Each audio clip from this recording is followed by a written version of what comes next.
इकडे लक्ष द्या सर्वांनी. ही पुंडलिकाला दिलेली वीट आहे. विठेवर देव उभे आहे.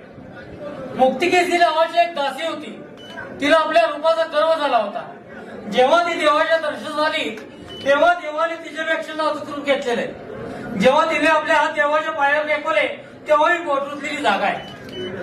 ही कृष्णावतारात गोकुळात गुरे राखायची काठी आहे. हा पितांबरचा सोगा आहे. हा वासनिवेलाचा कतोड आहे. डाव्या हातामध्ये शंख आहे.